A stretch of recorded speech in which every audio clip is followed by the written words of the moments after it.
বিজেপির বুথ সভাপতির বাগানে অগ্নিসংযোগ, আগুনে পড়ে ছাই বাগান। ঘটনা ৪৭ আমবাসা বিধানসভা কেন্দ্রের ৩৮ নং বুথ অর্থাৎ শিম্বুক চাক এলাকায়। ঘটনার বিবরণে জানা যায়, বুধবার আগরতলার স্বামী বিবেকানন্দ ময়দানে নতুন মন্ত্রিসভার সদস্যদের শপথ গ্রহণ অনুষ্ঠান ছিল। সেই শপথ গ্রহণ অনুষ্ঠানে গিয়েছিল ৩৮ নং বুথের বুথ সভাপতি জগৎ দেববর্মা। সেই সুযোগকে কাজে লাগিয়ে দুষ্কৃতিকারীরা জগৎ দেববর্মার বাগানে আগুন লাগিয়ে দেয়।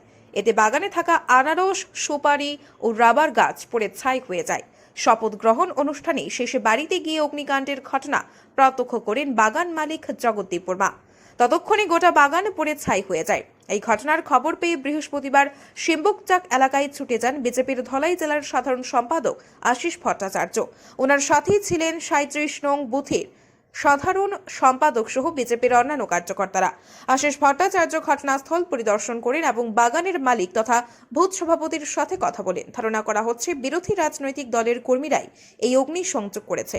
এক সাক্ষাৎকারে বিজেপি ধলাই জেলার সাধারণ সম্পাদক জানান, সিপিআইএম এবং তিপ্রা মথা দলের দুষ্কৃতিকারীরা বিভিন্ন জায়গায় অশান্তি সৃষ্টির চেষ্টা করছে।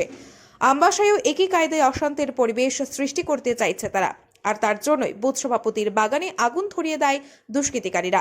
এই সকল ঘটনা রুখতে পুলিশ প্রশাসনকে ব্যবস্থা গ্রহণের আহ্বান জানান তিনি।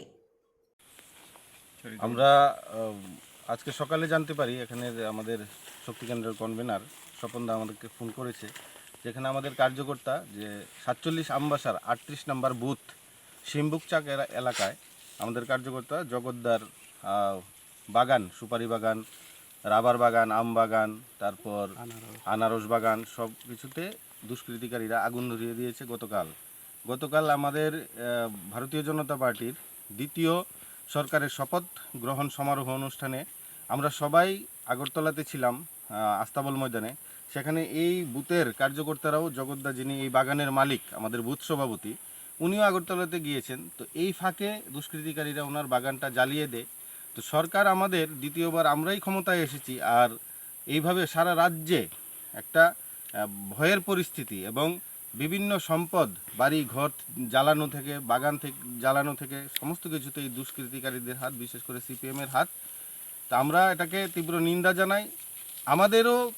আমরাও কিন্তু পারি এই সমস্ত কিছু ঘটনা করতে, কিন্তু ভারতীয় জনতা পার্টি আমাদেরকে সেই শিক্ষা দেয়নি।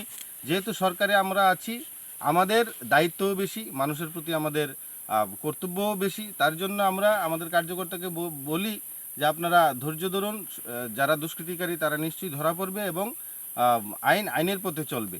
এইভাবে প্রত্যেকটা এলাকাতে ভারতীয় জনতা পার্টির জয় জয়কার তাদের সহ্য হচ্ছে না। সহ্য না হয়ে তারা ভারতীয় জনতা পার্টির কার্যকর্তাদের উপর যেভাবে আক্রমণ করছে, বিভিন্ন কার্যকর্তাকে আহত করে, গুরুতর আহত করে, খুন করার পরিকল্পনা নিয়ে তাদেরকে আহত করছে, আঘাত করছে। জিবি হসপিটালে ভর্তি ইতিমধ্যে আমাদের সমস্ত নেতৃত্ব গিয়ে প্রত্যেক দিন কোথাও না কোনো ঘটনা ঘটছে, আর হসপিটালে গিয়ে আমাদের নেতৃত্বরা দেখে আসছে, আপনারাও জানেন। তো এইভাবে আমাদের আমবাসাতেও একটা ভয়ের পরিস্থিতি তৈরি করার পরিকল্পনা নিয়ে ওরা প্রত্যেক দিন কোথাও না কোথাও এই ধরনের ঘটনা ঘটাচ্ছে। আমরা তাদেরকে বলে দিতে চাই যে সরকার আমাদের, দ্বিতীয়বারের মতো এসেছি, আমরা আমবাসা হেরেছি, কিন্তু তারপরেও সরকার আমাদের। তো সরকারের কাজ করবে, আইনের পথে চলবে। আপনারা সাবধান হয়ে যান, নাইলে আমাদের কার্যকর্তারা সহ আমরা কিন্তু আমাদের মতো করে দেখব আমরা।